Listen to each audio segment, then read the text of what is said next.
Malembe, Malembe, o seu podcast quinzenal está de volta. Já tínhamos saudades vossas. Hoje temos uma convidada muito especial. Não se esqueçam, subscrevam o canal. Como diz o nosso Malembão, coloca uma joinha aí, se liga, né? Já tenho aqui ao meu lado o meu companheiro de sempre, o camarada ao qual passo a palavra. Eu. O próprio. Alô você, espero que esteja tudo bem. Estamos juntos novamente para mais um Malembe, como disse aqui o Madrino. Subscreva o nosso canal, porque assim você é sempre informado do que vem aí de novidade, quando começa mais um novo episódio, com novidades, não é? Hoje, domingo, né? Mudou o dia, antigamente era sábado, agora passa a ser aos domingos, a partir das 8 da noite, tem um episódio novo de 15 em 15 dias. E hoje vamos ter aqui uma convidada de garbo e elegância, que daqui a pouquinho você vai saber quem é. Antes, vou passar aqui a dona Petra. Bom dia, boa tarde, boa noite, que eu não sei onde é que estão a ver. Tudo bem, Petra? Tudo bem, olá, sejam bem-vindos a mais um episódio e hoje vamos ter aqui uma conversa muito interessante. Estou também muito curiosa para saber como é que se cura um coração partido. Porque hoje vamos estar aqui a falar com a Joana Gentil Martins. Obrigada pelo convite, é um gosto estar aqui. Nós agradecemos a sua presença e é muito bom estrearmos nessa casa nova com uma convidada como você. Uma convidada gentil, né? Pelo menos não é. Agora eu penso. Madrino, normalmente você começa com as honras da casa. Sim, eu faço as honras da casa, aliás. A convidada é que faz. Quem é a Joana? A Joana é uma pessoa que gosta muito de ajudar as outras pessoas, desde pequenina. Há uma história muito gira que o meu pai me conta, que é quando eu era pequenina, sempre que via alguma coisa, ia dizer assim, pai, esta pessoa precisa de ajuda, podemos ajudar? E nós íamos ajudar. Eu venho de uma família de médicos, portanto este valor de fazer alguma coisa pelos outros sempre foi muito presente e pelos vistos desde pequenina, que eu não me lembro, mas o meu pai conta. E eu sou essa pessoa na minha vida pessoal também. Depois sou psicóloga também, do qual aplico este valor no meu trabalho. Mas enquanto pessoa também faz parte, então acho que é aqui uma simbiose muito, muito boa nesse sentido. Você já demonstrou uma humildade muito grande quando diz que vem de uma família de médicos. Você não vem só de uma família de médicos, não é? Se não me engano, seu tetravô, é isso? Uhum. Seu tetravô é uma pessoa que fez algo de extrema importância, não é? Sim, para muita gente. Eu acho que esse ato de ajudar já está no vosso DNA. Sim, ele, que é o avô do meu avô, foi quem fundou o IPO, e depois o meu avô, ele ficou muito conhecido pela separação dos gêmeos siameses, mas ele também foi a pessoa que criou o departamento para crianças dentro do IPO, porque o IPO antigamente era para tratar o cancro, mas para todas as idades, tudo misturado. E depois o meu avô acabou por fazer o departamento de crianças, que isso não é tão conhecido, é mais conhecida a questão da separação dos gêmeos siameses, e ele depois fez esta questão para as crianças, porque ela era cirurgião pediátrico e, portanto, focou-se mais nessa área e sempre estivemos muito ligados a esta área. Eu, quando comecei a minha carreira, também foi na área da psico-oncologia. Esses fatos que são importantes te pressionam de alguma forma? Ou você se sente bem com isso, nem se lembra? Olha, eu sinto que eu quero fazer tão bem quanto eles. É claro que eles têm aqui um legado super grande e importante e eu sinto esta vontade, não sinto que seja uma pressão, sinto que é uma vontade. Não sei se dá para perceber aqui esta diferença. Sim. Porque às vezes há esta questão do se eu não for isto vai ser mau, eu tenho que... E não é um tenho que, eu quero imenso fazer isto, não é? Então eu sinto que é quase uma inspiração e não uma pressão, eu diria assim. Muito bem, nós estamos quase a meio da entrevista e não lançamos a pergunta. É verdade. Como dissemos. Joana, nós habitualmente temos uma dinâmica que o último convidado deixa uma questão para o convidado a seguir, mas o último convidado não sabe quem será o convidado a seguir. Okay. Então a nossa última convidada deixou-te uma pergunta, sem saber que eras tu, claro, e a qual penso a produção só que coloca aí a questão. A minha pergunta vai ser, como puxaram da Petra, eu vou puxar novamente. Você faz os pés só no verão? Você faz? Os pés, só no verão. Tratar os pés? Sim. Não, todo ano. Faço todo ano. Sim. Bom exemplo. Faço todo ano, sim. Ela é... Como é que é? Nós temos que rever essa situação. Nós temos que rever essa situação das perguntas. Nós temos que rever essa situação das perguntas. Porque imagina se nós estamos entrevistando alguém que não tem os pés. Era constrangedor, não Tá era? bom. Claro. Nesse dia a gente trata disso. Vocês não sabiam qual era a pergunta? Sabíamos, só que sabíamos que tu ias conseguir responder. Não, E você tem os pés. tem os pés, então é ok. É verdade. Pronto, não, mas isto saiu porque o último episódio foi sobre pés, não é? Sim, Tratamento de sim, pés. sim. Ela é, como é que se diz? Podóloga. Podóloga. Ok, faz E eu sentido. acabei por dizer que eu só pinto as unhas dos pés no verão, exatamente. Então, daí saiu a pergunta. Bom, Muito bem. Joana, você tem 3 livros. é verdade. Estão aqui. Joana Gentil Martins, psicóloga. Torna-te o amor da tua vida. Ok? Não sei se eu estou dizendo a ordem certa. Sim, esse foi o primeiro. E o segundo qual foi? Esse mesmo? O segundo, a coragem para seres tu própria. Ok? E o terceiro livro, de Joana Gentil Martins, Como Reconstruir um Coração Partido. Vamos começar a falar sério. Olho para você e vejo uma moça muito nova. Uhum. Como é que uma moça tão nova como você reuniu, digamos, conhecimento suficiente para escrever 3 livros sobre algo que é tão impactante na vida das pessoas? Uhum. Você já teve o seu coração partido para poder escrever um livro? Já tive, mas os meus livros, eles são todos, embora em alguns deles eu dou alguns exemplos pessoais, eles são todos na perspectiva da psicologia. Ou seja, como é que a ciência vê estas determinadas áreas e exercícios para as pessoas praticarem. Por acaso, eu já tive o meu coração partido, mas não precisava de ter para trazer conhecimento nesse sentido, não é? Nós psicólogos falamos muito disto. Mas ajudou. Ajudou, mas às vezes ajudou, eu acho que ajuda na parte da empatia também, de perceber o que é que as pessoas sentem nesse momento. Mas isto é uma questão que nós psicólogos muitas vezes temos esta pergunta, não é? Que, por exemplo, eu tenho uma mãe em consulta. Mas se tu não és mãe, como é que vais ajudar aquela mãe? Eu não preciso de ser mãe para conseguir ter conhecimento ou estudar para conseguir ajudar alguém, não é?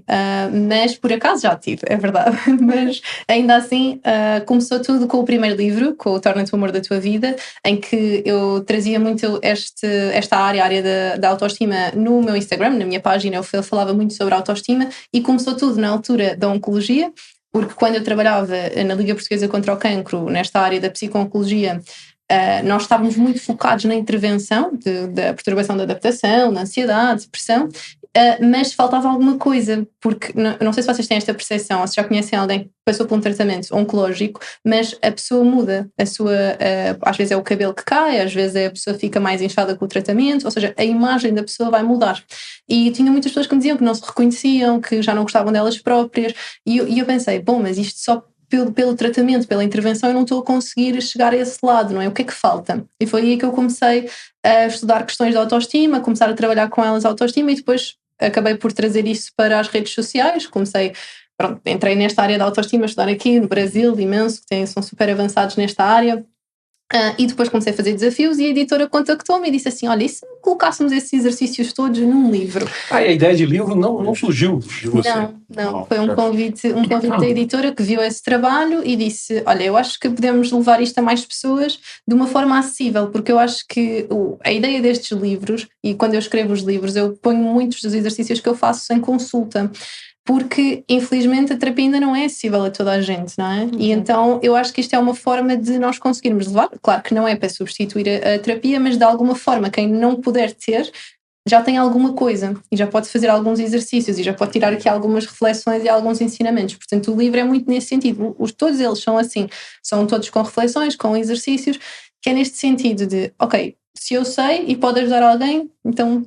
Acho que tirar uma palavra era mesmo essa, ajudar, né? Um fundo de propósito maior. Sim, exatamente, eu acho que é isso, porque com os livros a ideia não é fazer dinheiro, não é fazer... Não é, os livros são um meio para nós conseguirmos chegar a mais pessoas e conseguir dar esse acesso, porque infelizmente nem toda a gente pode ter, e então é uma tentativa, pelo menos. E quando aquilo que eu já te disse relativamente à tua idade, alguma vez sentiste algum tipo de descrédito pelo teu trabalho por seres tão nova? Olha, não sei se eu senti descrédito, mas sei que quando eu comecei eu tinha muita necessidade de fazer vídeos de bata, de estar de saltos altos, de estar sempre muito arranjada de forma a parecer mais velha. Não é? Não sei se, eu nunca senti, nunca ninguém me disse diretamente alguma coisa em relação a isso, mas eu própria senti essa necessidade de, ok, De parecer mais velha. Exatamente, assim ninguém pergunta, não é? Deixa-me só colocar-me aqui numa posição. Portanto, nunca tive assim um confronto direto com isso, mas eu inicialmente fazia muito isso, vídeos de bata, assim só para a pessoa perceber, ok, não, a bata tem mais credibilidade, não é? Aquela Sim. questão da imagem. Depois fui tirando ao longo do tempo. Boa, que vai de acordo com o teu segundo livro, não é? A Coragem para Seres Tu Própria. Exatamente. Qual dos três é o teu favorito? Gosto de todos, mas eu diria que o primeiro é o meu favorito no sentido de... Mas eu gosto de todos e todos têm um propósito diferente, mas eu acho que o primeiro é o meu favorito no sentido em que foi o meu primeiro... a minha primeira experiência com a escrita. Pode dizer bebê, se quiser. Foi, não é? Exatamente, no fundo foi. Assim, a primeira vez que eu me confrontei com esta ideia de dizer, ok, agora como é que eu ponho em papel tudo aquilo que eu gostava que as pessoas soubessem sobre a autoestima, o passo a passo que eu quero que elas façam, como é que eu faço isto, não é? Então foi ali aquela primeira experiência. Depois o segundo já, todos eles são desafiantes, mas ainda assim, depois já tinha aqui mais um traquejo de, ok, já sei como é que eu quero escrever, já sei qual é que é o meu tipo de escrita, porque o meu tipo de escrita é uma escrita falada. Ou seja, um dos feedbacks que eu mais tenho nos meus livros é parece que eu estou a falar contigo enquanto estou a ler. Pronto, porque eu escrevo muito assim, escrita falada, muito fácil, segue uma linha que é para dar para toda a gente. Quando me perguntam, eu tenho uma filha, tem 14 anos, pode ler? Pode, super pode. Pode ler com 14, pode ler com 50, com 80, ou seja, está uma escrita muito fácil, com muitas analogias, que é para... Pronto, é este propósito, o ajudar é isso que eu pretendo que eles façam. E se fizerem, se ajudarem já uma pessoa, já ganhei. Já fez sentido. Já ganhei, exatamente. Ok. Joana, e de que forma pode uma pessoa reconstruir um coração partido? Olha, depende de pessoa para pessoa, mas aquela primeira coisa que eu digo sempre é permitir-se sentir. Porque quando nós somos magoados por alguma pessoa, e um coração partido não tem que ser só amoroso, pode ser também de uma relação de amizade, pode ser de uma relação profissional, e é importante nós pararmos e perceber o que é que aconteceu e sentirmos essas emoções, porque a nossa tendência é sempre despachar. Não é? Não, eu quero é ficar bem, eu quero é estar feliz, eu quero é seguir em frente. E então é preciso passar pelas fases que é necessário passar até nós conseguirmos reconstruir o nosso coração. Então sentir, o permitir sentir, identificar quais é que são as nossas emoções é muito importante. O perceber o que é que aconteceu para o nosso coração ter sido partido, não é? Se foi uma questão da relação em si, se foi uma questão a nossa, porque às vezes não é o problema em si, é como nós olhamos para o problema, não é? Portanto, às vezes tem a ver com a nossa interpretação sobre isso.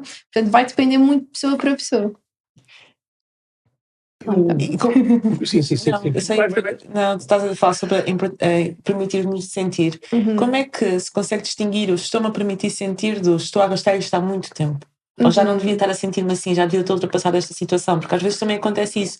Não, eu preciso de sentir e é normal ter aquele momento de luto.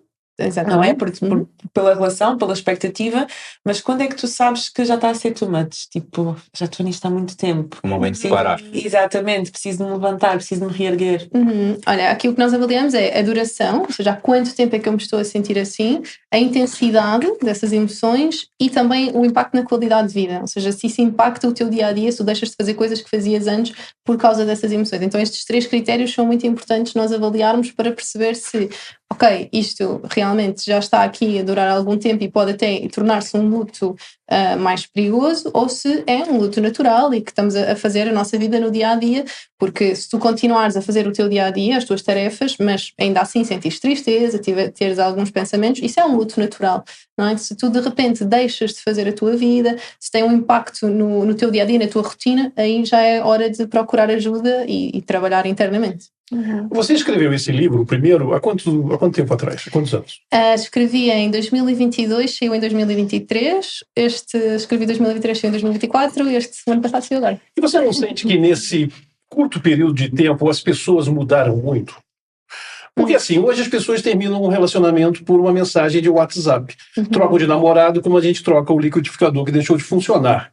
não é? As pessoas hoje são completamente diferentes do que... Eu nem vou dizer nós, porque eu sou muito mais velho do que eles, e então eu sou um ancião perto de você. Nosso cota-cota.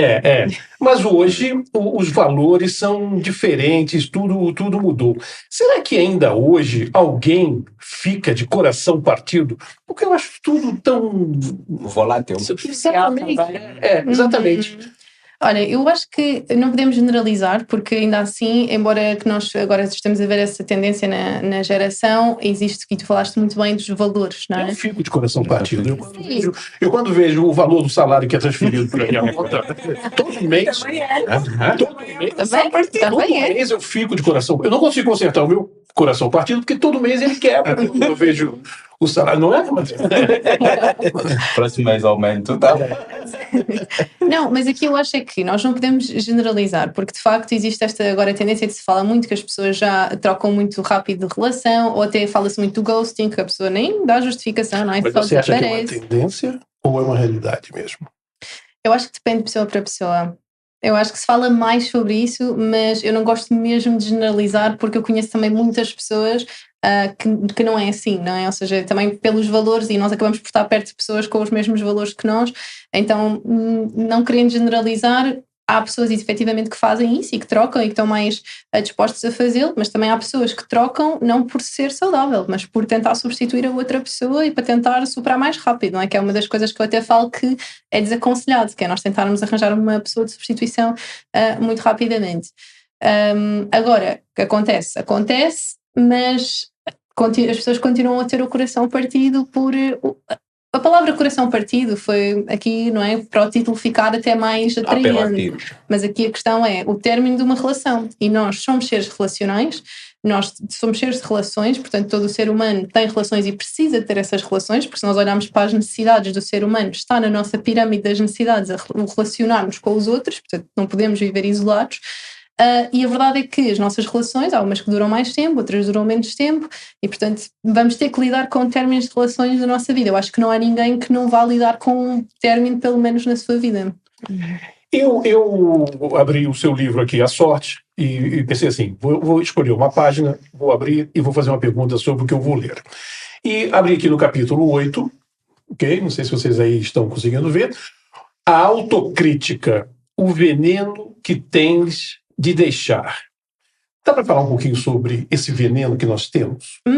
Sim, eu gosto muito de falar desta questão da autocrítica no sentido em que isto é como se fosse o nosso diabinho, o nosso discurso interno que diz coisas más sobre nós, não é? A nossa autocrítica, como o nome diz, não é? A crítica que eu faço a mim própria. E muitas vezes há pessoas que dizem assim, não, mas nós precisamos de uma autocrítica para refletir sobre as coisas, para perceber se errei ou não, para fazer melhor. Mas na verdade nós não precisamos de autocrítica, nós precisamos de autorreflexão, que são coisas completamente diferentes.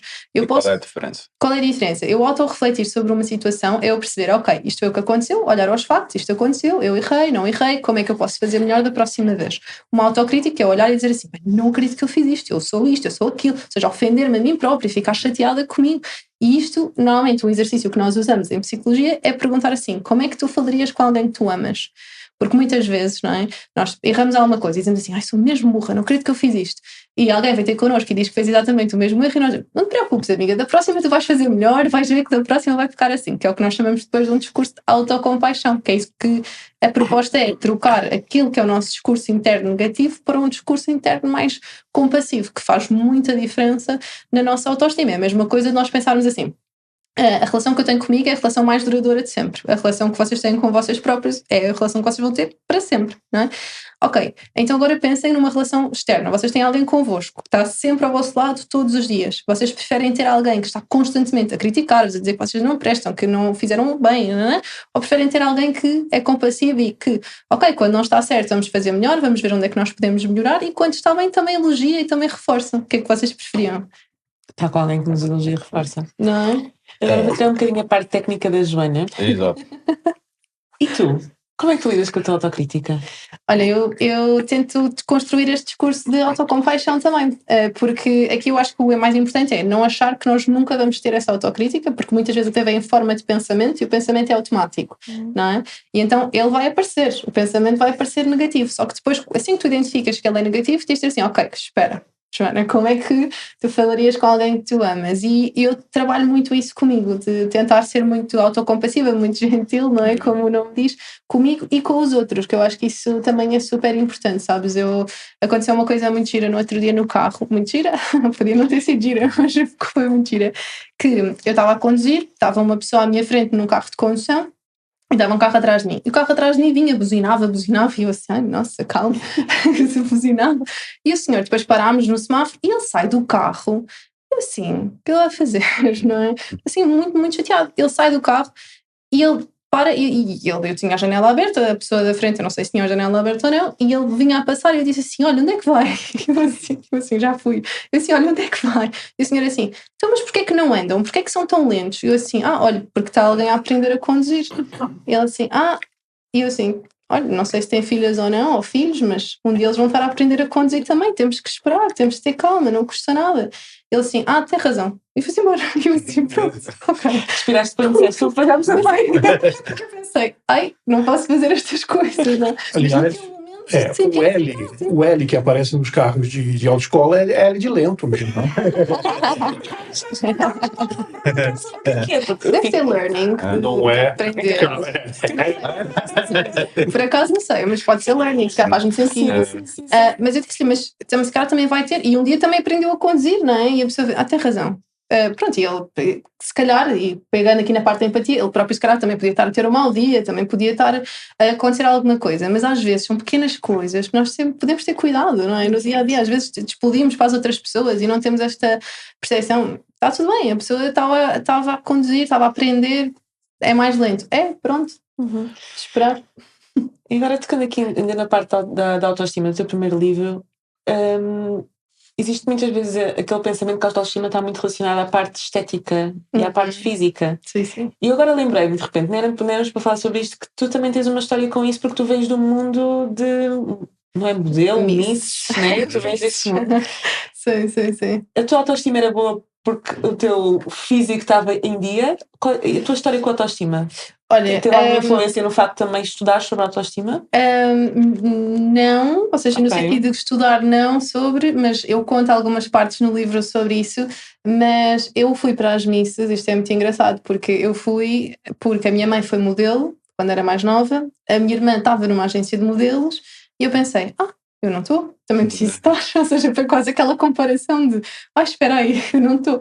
Pronto, inscrevi-me e na altura quando me inscrevi estava a ver este concurso de Misses e eu concorri, mas foi quase numa de, também quero ser como elas, como a minha mãe e como a minha irmã. Que isso também não é bom para a nossa autoestima, não é? A questão da comparação, exatamente. Há dois tipos de comparação, não é? Tu tens uma comparação que é mais inspiracional, portanto, que é quando tu vês alguém fazer alguma coisa e pensas, também gosto disto, bora fazer também, se calhar também sou capaz de fazer. Depois tens aquela comparação que é tóxica, que é quando tu olhas e dizes, eu sou inferior àquela pessoa porque eu não faço, não é? Portanto, são dois tipos de comparação. E eu acho que naquele momento eu era muito nova, provavelmente foi mais no sentido também de inspiração, tipo, eu também quero, olha a minha mãe, a minha irmã, também quero entrar por aí. O primeiro concurso que eu fiz tinha 16 anos e o segundo 17. Eu representei Portugal em Malta e na Guatemala. Foi muito giro. Uau, sabia? Foi, olha, com 16 fui a Malta, com 17 à Guatemala, a representar Portugal. E foi muito engraçado, porque na altura eu vi que muitas mulheres que supostamente ganharam o concurso nos seus próprios países, portanto, supostamente dentro dos critérios, do padrão, daquilo que hoje em dia eu faço padrão, entre aspas, porque não é? Tem muito que se lhe diga, mas não tinham autoestima. E choravam, e estavam tristes, e tinham medo. Não tinham autoestima no concurso de Miss? Não é estranho? Muito. Aliás, eu acho que o fato de você ter entrado no concurso de Miss já é uma prova de autoestima sublime, não é? Porque, assim, tem que ter autoestima para entrar no concurso de Miss. Mas você viu candidatas que tinham a autoestima baixa? Sim, porque o que é autoestima? E aqui, pegando nesta parte deste mito da autoimagem, não é? Porque a autoestima é a forma como eu me trato e como eu me vejo. E isso engloba o que é que eu penso sobre mim, que tipo de pensamentos eu tenho, como é que eu me sinto em relação a mim, como é que eu me comporto. E depois a autoimagem é uma parte disso que vai influenciar isso, ou seja, a maneira como eu olho para a minha imagem, que eu avalio a minha imagem, vai trazer-me pensamentos sobre mim, não é? Melhores ou piores. E havia muita baixa autoestima nas conversas que se tinha, nas coisas que se falava, e eu pensava, então, mas vocês são as mulheres mais bonitas do mundo, porquê é que estão... Mas você percebia isso com 16 anos? Você percebia? 17 anos, você percebia que havia alguma coisa errada ali? Sim, claro, porque eu estava à espera, porque na altura eu também não estava sobre autoestima, eu estava à espera que se a pessoa é bonita vai ter uma ótima autoestima. Na minha cabeça aquilo era o que fazia sentido, que hoje em dia sei que não é assim. Mas na altura eu pensei, então, mas porquê é que ela não está confiante, não é? Se é tão bonita... mas pronto, depois também tem esta questão de haver muita comparação, não é? E depois eu acho que os concursos têm esse problema, porque no fundo estão a colocar as pessoas num pódio de primeiro, segundo, terceiro, quarto lugar, com base em critérios externos, não é? E É por isso que tivemos um convidado que criou o concurso da Miss. É verdade, nós tivemos um convidado que ele criou uma agência em Angola porque, como lembrei-me de uma coisa que eu já te disse, que a agência dos feios ou qualquer coisa assim, dos rejeitados, vá. Mas também a palavra feios também surgiu nesse podcast. Exatamente. Um gênio. Ele pegou em todas as pessoas que eram rejeitadas pelas agências ou porque não tens altura E suficiente. montou a agência dele. E montou a agência dele. Estás a ver o filme The Greatest Showman, dos feios, que pronto, é tipo isso, todos aqueles que são rejeitados. Ou seja, os ele criou uma diferentes, agência. Sim. ele acaba por pegar e consegue... Porque existe exatamente esse padrão, não é? Esse estereótipo, que se não fosse assim, que, lá está, é uma coisa que tem vindo a ser desconstruída, mas que sabemos que quando estás num casting, que não é bem assim. Sim. Há certos critérios que eles colocam, e esta questão do padrão de beleza, não é? Isto é muito complicado para a autoestima das pessoas, porque efetivamente nós pensamos o quê? Se não estamos dentro daquele padrão, então é porque não somos suficientes. E isso não é verdade. Não é? Há uma frase muito conhecida que eu não vos sei dizer precisamente como é que ela é, mas é muito sobre, não é como é que tu és, é como tu fazes os outros sentir, ou seja, não é a tua imagem, não é como é que tu vens, é o que é que tu fazes os outros sentir. Por exemplo, imagina, nós estamos aqui todos no podcast, não é? E eu vim assim vestida, mas o que vocês vão lembrar daqui a uns tempos, quando disserem, a Joana esteve lá, não é se o meu blazer era azul ou não, é o que é que eu disse, se eu vos fiz sentir bem, se nos divertimos, se não, ou seja, é essa parte que importa, não é? Então nós tentamos sempre um bocado desconstruir isto de tens que ser assim, este critério de não tens que ser assim, não é? Olha, a autenticidade é o teu tema. Tem que ser autêntico, né? Super. Joana, e o que é que te levou a escrever no fundo como reconstruir um coração partido? Foi uma influência pessoal, acontecimento, sei lá, passaste por alguma situação específica, ou foi do ponto de vista científico, estratégico? Olha, no fundo, várias coisas. Eles têm um seguimento, os livros, ou seja, o primeiro, trabalhas a tua autoestima, o segundo é como lidares com a autocrítica, com o julgamento dos outros e saberes impor limites, e o terceiro, como lidar com o fim de uma relação, isto porque quando tu começas a trabalhar a tua autoestima, começas a ser tu próprio, a colocar limites, há relações que vão terminar, porque há pessoas que gostam de como tu és, quando dizes que sim a tudo, quando fazes tudo para ela, e então quando tu começas a pôr os teus limites, há relações que vão terminar, e então há aqui um bocadinho um seguimento para tentar ajudar as pessoas. Depois também porque é um dos temas que chega muito em consulta, términos de relação e o sofrimento com os términos da relação. E a verdade é que quando eu estava a escrever este livro, e eu própria já tive términos de relação, não é? Quando eu estava a escrever este livro, ficou, é verdade, mas depois reconstruiu-se.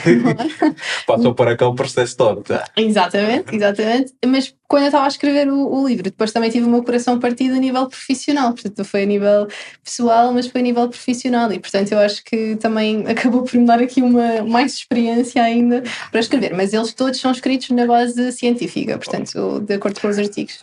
Bom, Joana, eu estou aqui numa certa desvantagem, porque você ainda vinha pelos corredores aqui dos estúdios e o pessoal já estava avisando, olha, cuidado que o Jota faz as perguntas polêmicas, o Jota é isso, deixa de estar o Jota é aquilo,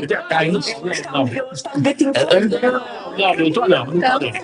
Eu quero te fazer uma pergunta que não tem muito a ver com todo o contexto do que nós estamos a falar. É o seguinte, você é uma mulher bonita, tá bem? Você já sabe disso. Obrigada. Você escreveu esses livros. Você não acha que os homens, ou o interessado em geral, se assusta chegar em você e ter uma conversa normal? Você não acha que tudo isso que você criou, esse produto que você criou, atrapalha um pouco a vida sentimental e pessoal, digamos assim? No sentido de relacionamentos novos, né? Mas para mim, na minha vida pessoal, Sim, ou seja, pessoas que... Você já percebeu que os homens ficam de pé atrás com você? Não. Ainda não? Eu não percebi. É? Eu não percebi, não, eu acho que não. Quer dizer, daquilo que eu percebi, acho que não. Também, Pelo para ser contrário, honesta, Não, estás a virar já. Não, mas da forma como ela honesta, responder. não, acho que não, mas para ser honesta, eu sou muito casada com o meu trabalho, ou seja, para ser honesta, isto é uma coisa que eu tenho vindo a trabalhar Isso é chavão. e tenho que melhorar. Isso é chavão. Os artistas também. Você tem namorada? Não, eu sou casado com a música. Não, mas eu tenho que melhorar isto. Isto é uma coisa que eu sei que é uma questão que eu tenho que melhorar e eu acho que todos nós temos pontos, qualidades e pontos a melhorar, não é? Este é claramente um ponto que eu sei que tenho a melhorar. Mas pronto, com o trabalho sempre a acontecer, com as coisas todas a acontecer, acaba por ser mais difícil dar tempo para a vida pessoal e não só a vida pessoal, até o autocuidado, que é uma das coisas que eu também digo muito para as pessoas fazerem. Portanto, eu nunca tive assim essa percepção, mas não sei, digam-me vocês. Não, eu não. Assusta. A pergunta foi minha, eu queria saber. Eu nunca vivi essa realidade. Mas eu acho. É claro que muitas das vezes pode acontecer da pessoa estar conversando com você e nem saber. Sim. Né, que você é autora de três livros, que você é psicóloga, que você trabalha nessa área, essas coisas todas. Mas quando percebe, não é? Quando cai na realidade, eu acho também que o grau de exigência da pessoa para contigo deve aumentar muito. Porque se você tem 3 livros em que você estimula que a pessoa tenha uma melhor autoestima, se você é capaz de escrever um livro a contar como é que você deve proceder para colar o coração partido, deve criar alguma coisa de insegurança na cabeça dos pretendentes. Pois, não sei. Também não é problema seu. Pois, posso ajudar-se. Sim. Mas não, eu acho que não. Eu acho que uma coisa que acontece, e acho que é super interessante, e Petra, tu podes dizer se também não acontece contigo, que é, sem falar dos livros, mas quando descobrem que somos psicólogas, mas estás-me a analisar? Tem que fazer o quê? Como é que é? Ficam inseguros. Ficam assim mais... E agora? Será que vai perceber que eu estou a dizer alguma coisa? É isso, e esperam que nós consigamos colocar tudo em prática. Sim. Então, mas como é que tu és psicóloga e estás com dificuldade nisso? Mas isso é com todo mundo. Com os humoristas pedem para contar piada, com os cantores pedem para cantar música. Eu tenho um primo que é ginecologista, que é uma tragédia. Às vezes estamos assim no almoço, no jantar de família, e vem perguntar sobre a pipi, essas coisas todas. Pronto, é a vida, né? Um pedreiro é sobre muros, sobre paredes. Um bocadinho por aí. E eu, por acaso, queria te perguntar uma coisa. Qual é que é a orientação, alguma orientação que tu dás às pessoas nestes livros, e se calhar até pode ser sobre o terceiro, que para ti é muito difícil colocar em prática? Este equilíbrio trabalho-vida pessoal, para mim é o mais difícil e que é super importante, e eu digo para fazer e que efetivamente é importante, mas para mim tem sido difícil de fazer. Para ser assim o mais transparente, eu acho que é o que é mais difícil. Às vezes eu tenho pacientes médicas em consulta e eu ali quase a dar na cabeça, não é? E depois penso, já não tens que fazer também. Não é só dizer, mas há um bocadinho aquela frase, não é? Faz o que eu digo, não faças o que eu faço. Mas efetivamente é algo que eu tenho a trabalhar e quero trabalhar, e está aqui o meu compromisso convosco, eu vou fazê-lo. O que é que te tira do sério? Peço desculpa. O que é que te tira do sério? O que é que te irrita? O que é que te revolta? O que é que te dá vontade às vezes de mandar passear? Olha, eu nunca mandei ninguém passear, isso que estava a dizer, que eu não faço assim, mas o que me deixa assim mais triste, se calhar mais com uma emoção mais negativa, mais irritada assim, é quando alguém mente ou me engana assim para mim, assim diretamente, não é? Quando a pessoa não é verdadeira. Isso é uma coisa que me deixa mesmo muito triste e até às vezes um bocadinho descrente, não é? Claro que depois isso sai, mas naquele momento fica assim um bocado descrente. Eu posso partilhar aquela situação que eu estava a dizer, que a nível profissional me partiram o coração, no sentido em que eu fui enganada. A nível profissional, uma pessoa que trabalhava comigo, que acabou por desviar coisas da empresa, pronto, ou seja, correu muito mal, mas foi uma pessoa que não tinha estágio na altura, portanto era uma psicóloga que estava à procura de estágio, eu dei-lhe o estágio, ensinei-lhe tudo, dei-lhe todo o passo a passo, e ela acabou por fazer isto. E na altura eu senti-me, e até foi isto, depois foi um mote de eu ir para Angola, porque na altura eu senti-me muito triste, muito revoltada, eu nem sei, não era irritada, era mesmo revoltada no sentido de fogo, como é que eu dei tanto a esta pessoa e esta pessoa faz uma coisa destas? Retribui dessa forma. E na altura eu pensei, será que estou a fazer errado? E depois falei logo, não, claro que não, espera. Eu não estive errada por ajudar, a pessoa esteve errada por não valorizar, enganar depois disso. E foi aí na altura, porque o meu pai vive em Angola, já vive em Angola há 11 anos, e eu lembro-me de ligar para o meu pai e disse assim: pai, eu preciso ir fazer alguma coisa para ajudar mais pessoas. Ou seja, porquê? Porque a minha tendência, e a tendência de toda a gente quando é enganada, é vou fechar. Então agora não ajudo mais ninguém. Não é? Ou seja, é a tendência, porque tu queres te proteger, é o teu sistema a proteger-te. E eu fiz o contrário, disse assim: não, eu disse, não quero que isto me aconteça, porque isto é aquilo que faz parte dos meus valores, aquilo que me faz sentir bem, é o que me faz sentir bem. E eu assim: pai, preciso de ir, posso ir? E o meu pai assim: claro. E eu assim: ok. Marquei passagens, fui para lá, e o meu pai foi comigo a todo o lado, o meu pai é impecável nisso, também adora ajudar as pessoas.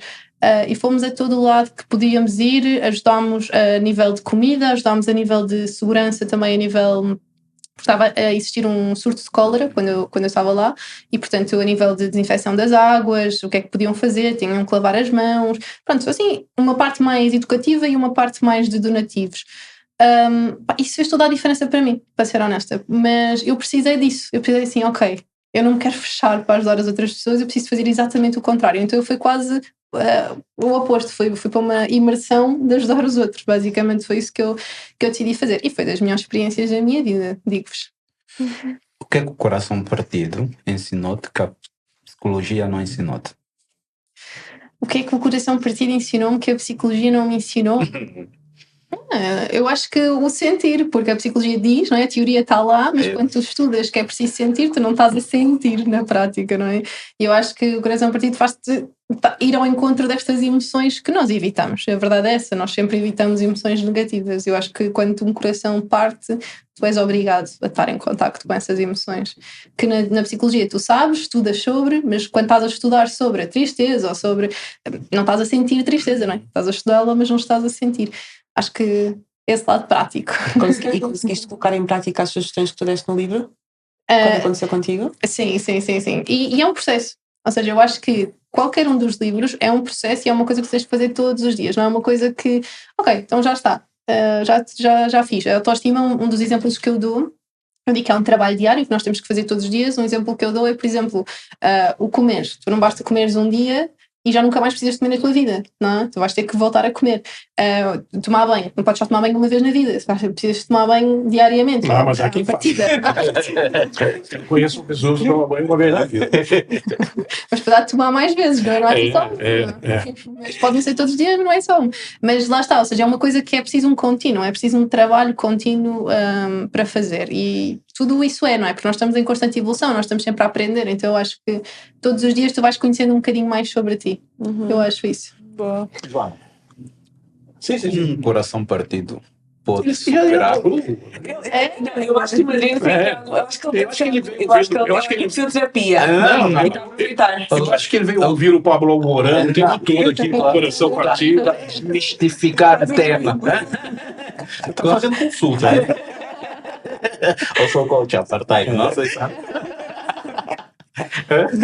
Boa. Entretanto, como é que um coração partido pode superar a situação sem necessariamente ter traumas? Como assim? Desculpa, não percebi a pergunta. Como é que a pessoa pode superar sem ter traumas? Porque a partir do momento em que traumas, digo mágoa, ressentimentos, porque há quem diga, superei, mas ainda é um bichinho de ressentimentos, mágoa. Como é que uma pessoa pode superar estando nesta situação?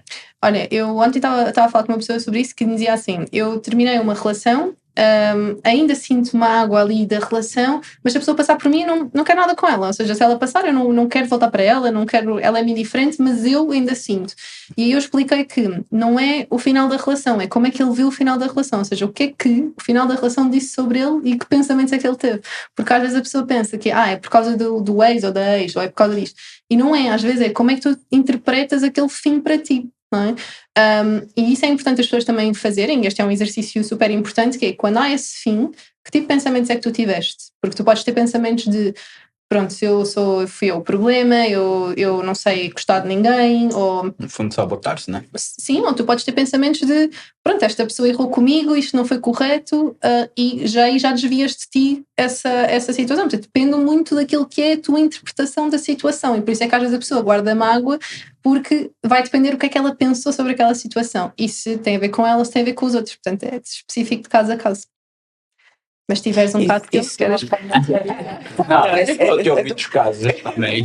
Sim, o coração mole, ele aceita toda a gente de volta. Sim, eu não tenho facilidade nenhuma. Epá, isso não tem que ler o primeiro livro. Não, mas ele é muito legalized nisso. Há pessoas que ele já devia ter arriscado a vida dele, mas não é. Ela vai dizer uma coisa para você. Psicóloga. Está a aprender, está a aprender. Oi, Madrid.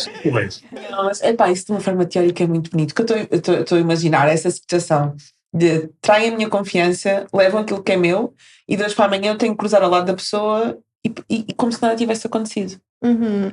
Mas porquê como se nada tivesse acontecido? Não tens que fazer isso como se nada tivesse acontecido. Pois é, isso também não é fingir Sim. que não sentes.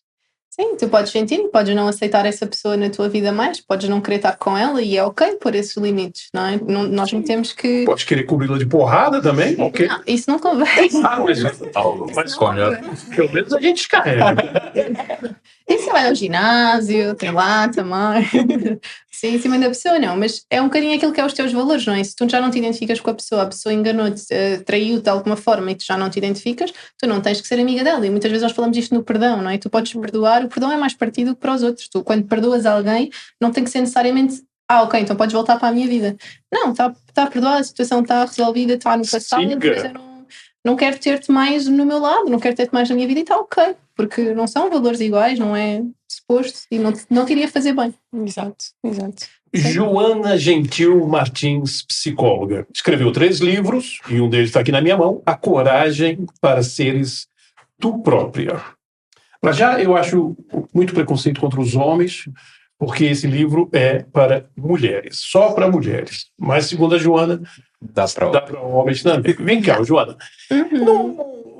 Você já pensou se todo mundo fosse a pessoa que é mesmo, se todo mundo dissesse o que tem vontade, fizesse o que tem vontade? Como é que você me explica isso? A coragem para seres tu própria. Porque, às vezes... não convém de todo você ser você próprio, né? Seja num ambiente familiar, num ambiente de trabalho. Como é que a pessoa tem que gerir isso? Olha, uma pergunta super interessante e vou-te já responder, muito mas obrigado. só para dizer a questão das mulheres versus homens e os livros e tudo, não é? Só para dizer. Eles são escritos no feminino, ou seja, são direcionados ao público-alvo mulheres, mas todos os exercícios e todo o passo a passo funciona igual para homens também.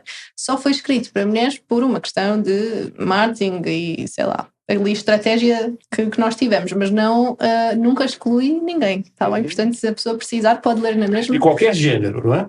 Qualquer género, pode ler na mesma, pronto, este gosto de cor-de-rosa, porque os meus livros têm bastante cor-de-rosa, mas se gostar, está tudo bem, Já pode agora, ler à vontade. por que os seus livros têm tanta cor, têm tanto rosa? Porque eu gosto da cor rosa. Ok, pronto.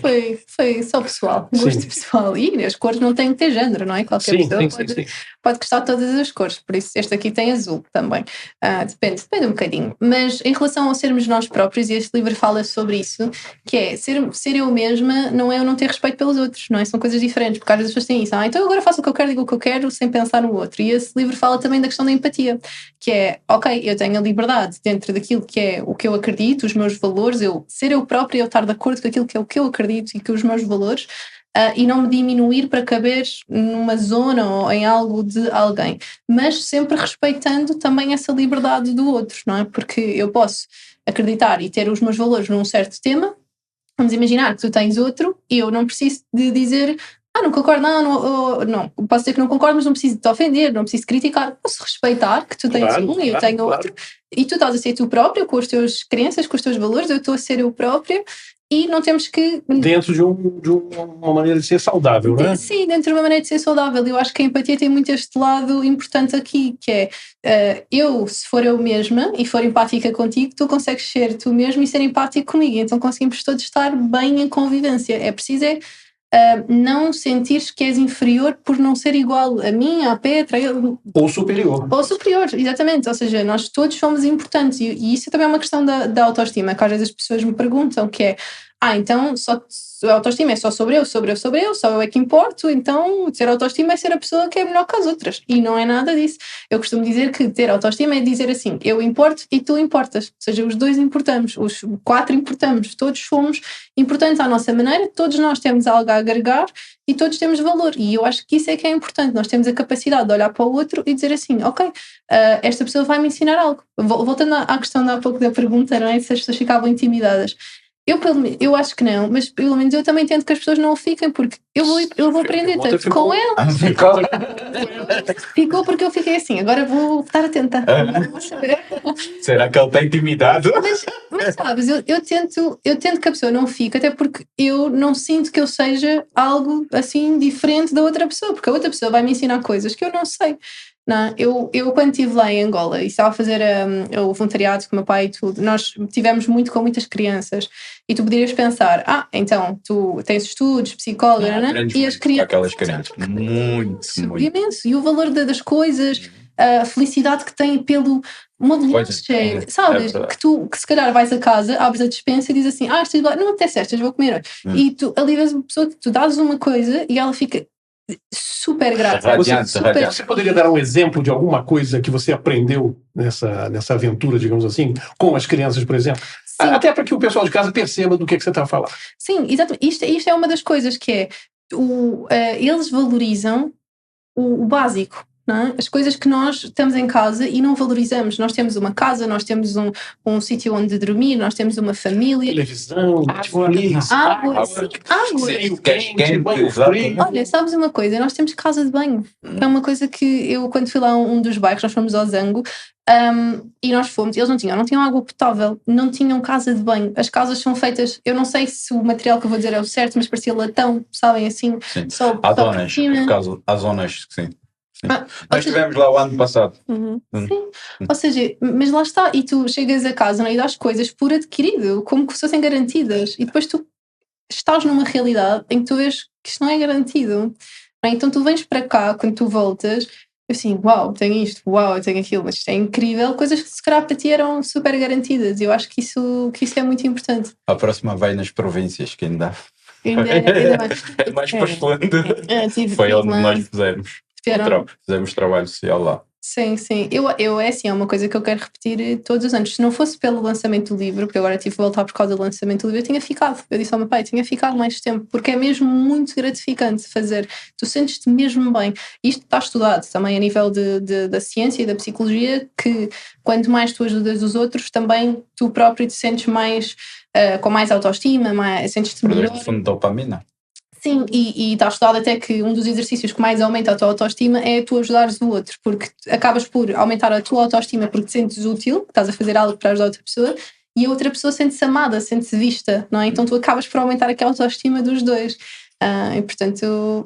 Mais uma vez vem reforçar a ideia que a autoestima não é só para nós, não é? Acabas por contribuir num todo. Sim. Aquilo que o Jota te perguntou, voltando até aquilo que ele disse, é muito importante nos dias de hoje, principalmente, porque prega-se muito a autenticidade e fala-se muito sobre a autenticidade e sobre respeitar as pessoas e sobre respeitar as minorias, que às vezes ultrapassam um bocadinho aquilo que é respeito e já entra na liberdade do outro. E aí já não é autenticidade, aí já é um desrespeito, mas é muito importante colocar este limite e perceber até onde é que vai, não é? Qual é que é o limite de, não, eu falo como eu quero, eu sou assim, eu imponho limites como eu quero, e é muito importante porque é uma linha muito tenue que separa, porque eu já vi pessoas, eu faço terapia, eu agora sou muito autêntica, agora faço aquilo que eu quero, eu digo que não, e ninguém manda em mim. Isso, não porque isso aí tu já estás até a quebrar até próprios valores e relacionamentos, e é muito importante isso. E há bocadinho o Jota estava a dizer que há sítios que às vezes não convém tu seres autêntica, ou nem digo não seres autêntica, não convém tu falar certas coisas em todos os ambientes. Ou seja, também existe empatia, discernimento, respeito, filtrar. Eu acho que vem muito mais do lugar como é que tu te sentes contigo e se tu sentes que estás a ser verdadeira com os teus valores do que propriamente aquilo que tu falas, aquilo que tu dizes, aquilo que tu vestes. É muito mais este alinhamento com a tua essência, este alinhamento com aquilo que tu acreditas e não te prenderes pelas pessoas que estão à tua volta, não é? Mas é muito importante fazer esta distinção e E é bom tu teres isso no livro, porque às vezes as pessoas entram muito neste modo, não, agora sou autêntica, Sim. eu agora digo, agora estabeleço limites, agora sou assim, agora sou assada, e vocês têm que respeitar, se vocês não me respeitam, então eu vou terminar o relacionamento com vocês. Não, sabes, agora não mudou com ninguém na vida, porque ninguém aceita a minha autenticidade. E também é importante haver esse... Sabes uma questão que eu acho que é muito importante, eu faço para mim e eu divulgo sempre isto, que eu acho que é mesmo muito importante, que é aquilo que eu vou fazer ou dizer vai ajudar alguma coisa a outra pessoa, vai contribuir para alguma coisa, porque se contribuir, faço. Se não contribuir, não faço. Eu não tenho que, não é? Porque tu podes estar de acordo com os teus valores e não tens que estar a colocar e obrigar a outra pessoa a ter os teus valores ou a pensar como tu pensas. Tu tens é que pensar assim, tu estás em relação com as pessoas, o que eu vou dizer vai ajudar e vai fazer outra pessoa se sentir bem, vai contribuir de alguma forma. Se sim, vamos a isso. Se não, não se diz. Meu pai diz-me assim, se não tem nada de agradável para dizer, então não diga. Eu aprendi essa, então para mim, se for bom, se eu achar que vai ajudar, claro que é um bocadinho falível às vezes se tu achas que vai ajudar e a outra pessoa até nem gosta, não é? Mas ainda assim eu acho que é uma boa pergunta para tu fazeres, que já evita muitas coisas, às vezes, porque às vezes eu digo algo para impor aquilo que eu penso, mas para quê? Isso vai contribuir, vai ajudar, se não, não vou fazer. Exatamente. Acho que é uma boa pergunta. Foi informado pela produção que temos mais 10 minutos. Né? Você mudou a marca da água, porque ela hoje está falando tanto, eu estou impressionado. Não, é porque ela está no ambiente dela natural.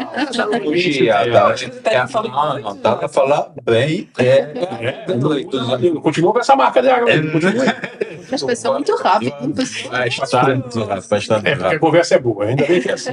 É agradável. É agradável. Ele, não sei se vai perguntar mais alguma coisa de coração partido. Não. Eu queria só acrescentar algo. Do viu? ponto de vista, a propósito do que a Petra falava, pode acontecer também, vocês que são psicólogos poderão dizer isso melhor que ninguém, pacientes que não dizem a verdade. Ou seja, contar apenas aquilo que convém. Você nunca assistiu o Dr. House, né? Eu O Dr. House dizia exatamente isso. Os pacientes nunca dizem a verdade. Exato. Nunca. E como é que vocês vão avaliar o sucesso nessa consulta quando o paciente não diz a verdade? Ou o insucesso? Olha, vou dar a minha perspectiva, depois se quiser poder dizer tudo. Não, se queremos saber, para já tua. Depois Petra. Ela está aqui na condição de... Boa. Não, mas assim, uma das coisas que eu costumo dizer é importante a pessoa ser honesta e ser sincera e falar as coisas, porque a pessoa vai ali para ser ajudada, não é? E se ela estiver a tentar enganar ou a tentar, às vezes até esconder alguma coisa, quem vai ser prejudicado é mais o paciente do que nós, não é? Porque nós vamos trabalhar com aquilo que nós temos. E aquilo que nós temos é o que o paciente nos traz. E se ele vem para ser ajudado e só disser uma parte, ou só tiver uma parte ali em consulta, eu posso estar a ajudá-lo com aquilo e não ser o mais correto. Portanto, quem vai sair mais prejudicado será o paciente. Então, eu sempre tento que a pessoa, e eu faço muito este disclaimer no início, até digo assim, olha, eu vou-te fazer algumas perguntas, se eu fizer alguma pergunta que tu não queres responder, que é desconfortável para ti, eu prefiro que tu me digas assim, olha, não quero falar sobre isso, ou ainda não estou preparado para, do que me digas, sim, com isso está tudo bem. Mas aí já tens um indicador também, a partir do momento em que dá essa resposta, não? Não, mas é válido, não é? Óbvio. Porque, e repara, tu começas um processo terapêutico e tu não conheces ainda o teu psicólogo, ainda estás ali a estabelecer uma relação terapêutica, não é logo ali de início que tu ficas super à vontade. Há pessoas que ficam estão mais à vontade, falam mais, há outras pessoas que não. Mas é super válido eu fazer uma pergunta e a pessoa ainda não está preparada para falar sobre ela. E o que eu peço é para a pessoa me dizer com honestidade assim, olha, não quero falar sobre isso, ou não me sinto confortável, e eu aí também já tenho um sinal para mim que, ok, isto é um tema que a pessoa não está confortável, do que a pessoa me dizer assim, não, com isso está tudo bem, vamos passar ao próximo tema, não é? Que senão eu até penso, ok, está tudo bem ou não está tudo bem, não é? Então eu peço sempre essa honestidade. Claro que a pessoa pode fazê-lo na mesma, mas depois também há uma coisa que nós avaliamos em terapia, que é a congruência, ou seja, numa primeira consulta se calhar eu não consigo perceber se tu me estás a dizer exatamente a verdade ou não, mas ao longo das sessões tu vais falando, não é? E as coisas têm que bater certo de alguma forma, e se não bater, nós psicólogos estamos muito atentos a esta questão da congruência, e isso é importante, mas eu deixo o modo sempre à pessoa de início de, olha, se não gostares, não quiseres falar, é preferível dizer do que tentar esconder, porque aqui o meu objetivo é ajudar aquela pessoa. Não é? Quanto mais ela me ajudar a mim a ajudá-la, melhor. Eu falo um bocadinho assim. Doutora, eu vou aproveitar o momento, já que ele bateu tanto no coração partido. Pode ser só Joana. Não, mas no caso. No caso agora, eu vou te perguntar como se eu fosse seu paciente. Doutora, eu quando era bem mais novo, eu via muitas vezes as pessoas dizerem assim para mim: o mundo todo está errado e você é o único certo. Eu ouvia isso. Né? Querendo dizer, O mundo todo não pode estar errado e eu ser o único certo. Os anos passaram muitos anos, e eu hoje começo a olhar para todo o mundo e eu ligo a televisão, eu só vejo coisas erradas. Eu falo com o fulano que está em determinado lugar, ele me conta coisas que me parecem todos errados. Eu converso com um colega de uma outra empresa e escuto as mesmas histórias de pessoas erradas, nos lugares errados, fazendo as coisas erradas, como eu assisto todos os dias. Aquela frase que usavam, que é uma frase de impacto, não é? Quando você tem os seus argumentos, o mundo todo está errado e você é o único certo, ela hoje virou uma realidade. No meu caso, eu sofro muito com isso, porque assim, eu vejo tanta coisa errada e chego a me questionar se eu estou certo num mundo de pessoas erradas. Há uns anos atrás, não faz assim muito tempo, nós tivemos a pandemia, né, o Covid, e havia uma teoria de que o mundo ia ficar melhor, que as pessoas iam ficar melhores. E eu percebo que as pessoas ficaram muito piores, sabe? Às vezes eu chego assim a pensar, vai chocar um pouco o que eu vou dizer, mas às vezes eu chego a pensar se não devia ter morrido mais gente, porque, assim, os que ficaram se estragaram completamente. Como é que você poderia, como psicóloga, dizer a uma pessoa, no caso eu, como é que ela deve olhar para um mundo em que tudo parece que está errado e só na cabeça dessa pessoa é que ele vê algum ponto de correção de coisas certas, de princípios, de moral, essas coisas todas? Sim. Olha, eu primeiro tentava perceber o que é certo e o que é errado. Não é? Ou seja, isto é muito importante, porque o que é para ti certo e o que é para ti errado pode ser diferente do que é para mim. Então eu, enquanto psicóloga, tenho que perceber o que é que tu pensas que é o certo e o errado. Quando tu me dizes, sou eu que estou certo e os outros estão todos errados, o que é que isso significa na prática? Não é? O que é isso? De estarem errados e estar certo? O que é que... Não sei se queres... Podemos fazer aqui a consulta depois. Mas isso é muito importante eu perceber, ou seja, qual é a visão que tu tens do mundo, porque nós temos sempre a nossa visão, a visão dos outros e a visão do mundo, é uma tríade cognitiva que nós temos, e é importante perceber, então tu dizes-me, mas eu estou certo e os outros estão errados, ok, o que é isso, estar certo? Descreve-me o que é estar certo, dá-me exemplos do que é estar certo para eu perceber, e dá-me exemplos do que é estar errado para eu perceber. Não é? E depois tenho que perceber contigo qual é que é o teu objetivo aí, ou seja, tu estás-me a partilhar comigo que tu estás certo e os outros estão errados, qual é que é o sofrimento que isso te causa? O que é que tu gostarias de mudar? E para eu poder-se perceber o que é o sofrimento que te causa, qual é o impacto que tem na tua vida diariamente, ou se é só uma suposição que tu tens, mas isso não muda nada ao teu dia-a-dia, ou se muda, não é? Se tem esse impacto, e se muda, como é que muda para nós podermos trabalhar? Portanto, tinha que... assim, escavar mais. Eu tinha vontade, eu devia ter feito essa pergunta no início do programa, né? Que dava tempo para poder falar de mais coisas. Mas agora temos que ir para o final. Sim. Mas nós vamos ter podemos falar. Até escolhemos o programa. Vamos ter um outro programa. Vamos. Não só temos coração partido, né? Quando vocês forem outra vez, vou convosco, vamos todos para Angola, fazemos um... Olha, Fica aqui o... Eu acho que era... fica aqui o compromisso público. Eu acho que era muito giro. Sim. E podíamos entrevistar pessoas de lá que vão ter ensinamentos espetaculares. Por acaso, o Madrid no ano passado já tinha tido essa ideia. Tá. Validei a ideia. Bora lá. Estás no espírito. Joana, vamos só à pergunta da praxe, que é rápida. Como defines a vida em uma palavra? Amor. Boa.